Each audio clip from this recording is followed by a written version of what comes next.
Listen to me carefully. Hit the green button. It can be a little sticky.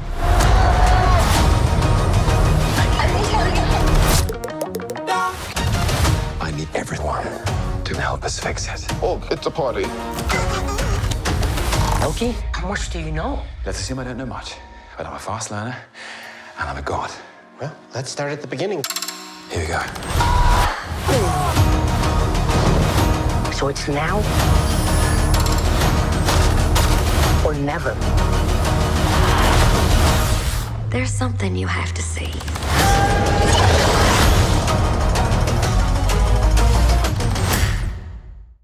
Welcome back, everyone. It's Charlie. This will be my Loki Season 2, Episode 6 finale trailer video. We only have one episode left, and it does look like Loki is evolving, like he's upgrading himself into the God of Stories. So we'll break it all down. If you're brand new to the channel, be sure to subscribe to get all the videos. Kevin Feige has talked about doing Loki Season 3, but for the most part, they did say that there was a definitive ending that answers a lot of questions about the future of Jonathan Majors. Is Kang, like how they're going to deal with that going into Avengers 5 Kang Dynasty? And even though Kevin Feige didn't answer definitively whether or not they were doing Loki Season 3, he did say that it would be possible, but a lot of it just has to do with the audience response to Loki Season 2 in general, which seems like it's been pretty positive. But like the way he talked about the ending for Season 2 is it won't be like Season 1, which ends on a huge cliffhanger of him seeing the statue of Kang without them explaining it. We're still doing that giveaway for the Loki Blu-rays. All you have to do to enter is be a subscriber and post all your predictions for the finale. Like, how are they going to end things? But talking more about Loki becoming the God of Stories, this is a very big comic book concept. At the end of Episode 5, Loki learned to control his time slipping and talked about changing the story, basically gained the ability to travel through time naturally, like huge power upgrade.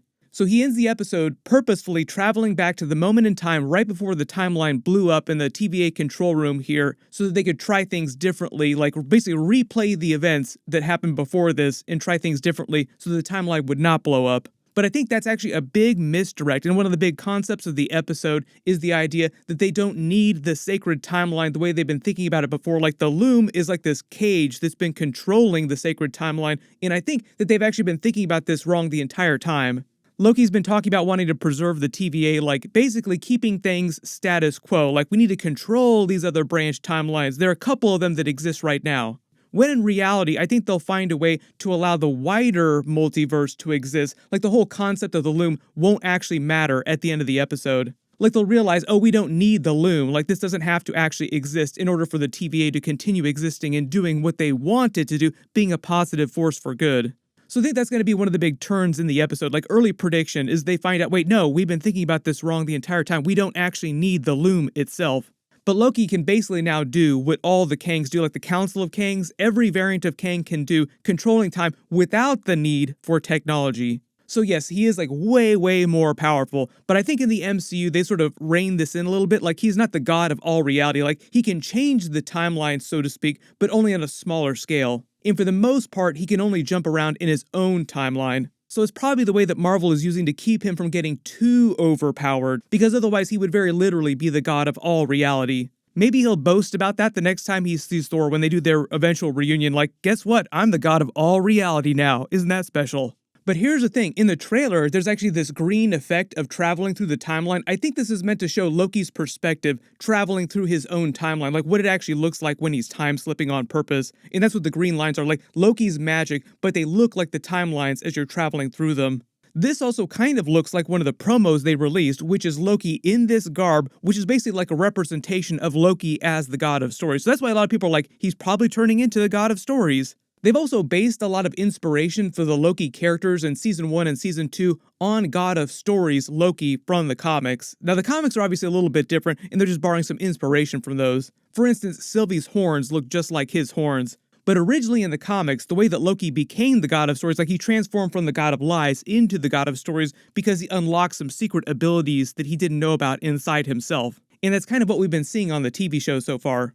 During the comics, he goes with Thor and travels to these cosmic halls of the unknowing and reads from the Book of Loki, which is basically like a cosmic tome that contains everything he'd ever done, everything he will do, basically his entire timeline, spelling out his entire life. Like, this is what you're destined to do. Kind of like when he watched the highlight reel of the 616 Loki, like his entire life that they had on tape.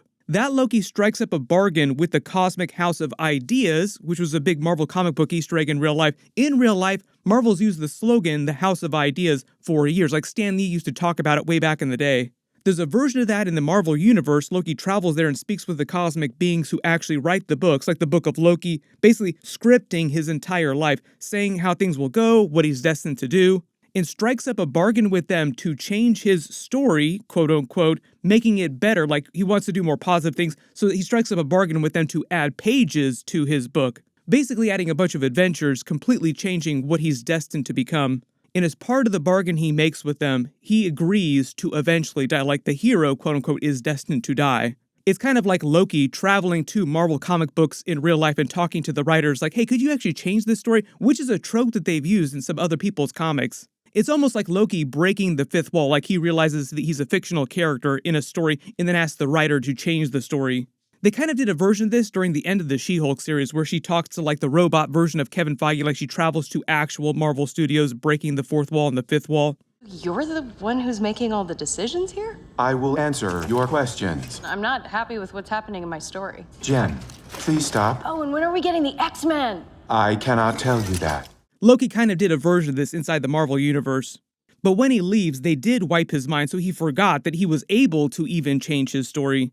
Later, he winds up telling other characters lies about a similar type of story where he was able to actually change his own reality, his own timeline, change his story, so to speak. And through the telling of the lie, he begins to actually remember the truth of what he actually did visiting these beings, sort of unlocking those memories inside him, and also unlocking the ability to change his own timeline, change his own story at will, basically. And that was how he evolved into becoming the god of stories, like being able to change his own timeline, so to speak. Like I said, though, I think that they're changing this, like they're kind of depowering this a little bit, like reining it in for the MCU so that he doesn't get too OP.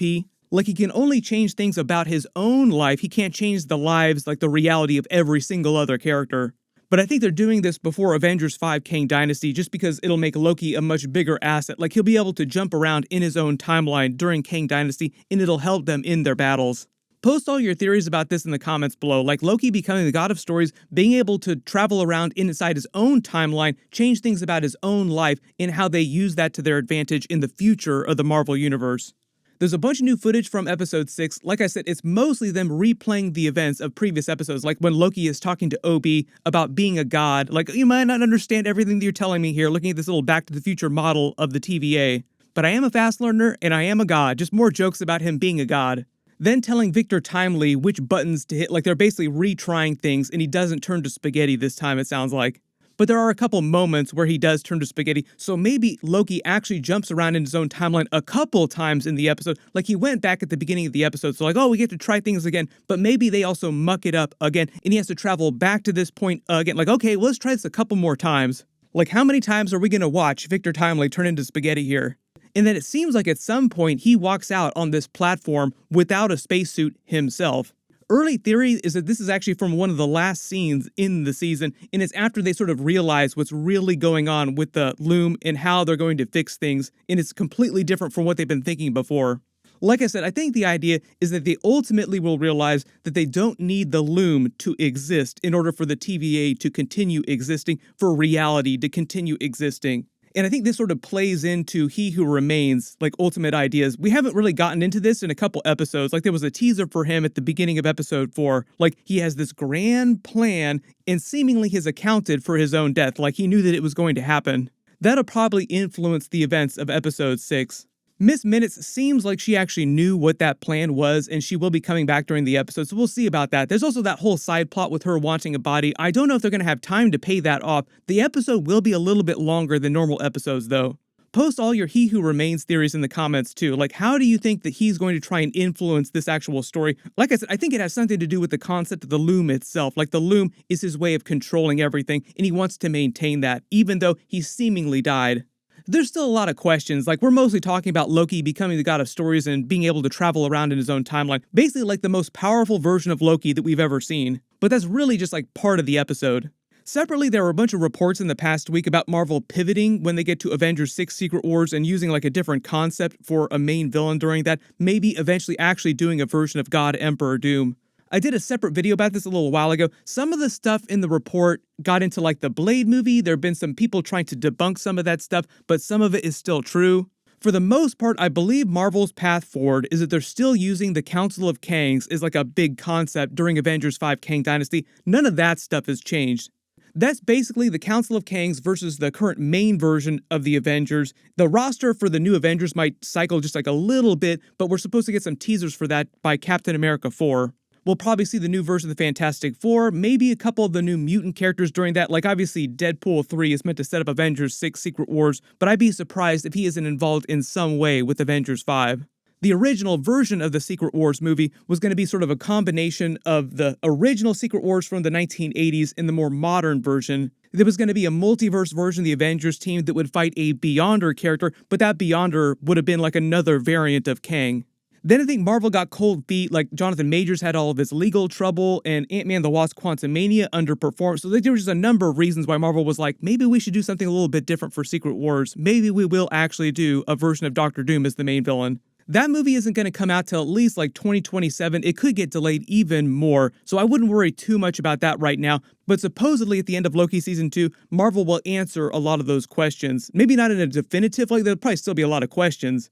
But at least they'll answer some of the major questions, like are you still going to continue keeping Jonathan Majors as versions of Kang? But there's a bunch of big stuff coming up. My full Loki finale video will post later this week after they release it. We started doing the Invincible Season 2 episodes. I'll post links for those in the description below. And we just got the Echo trailer, Marvel's first rated R series.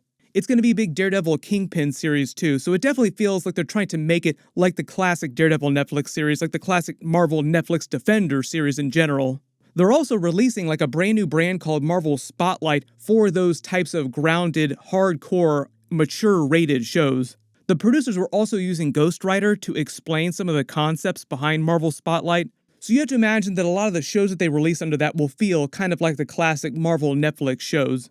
Everyone click here for that brand new Echo trailer video, and click here for all my Loki episode videos. Thank you so much for watching, everyone stay safe, and I'll see you guys in the next one.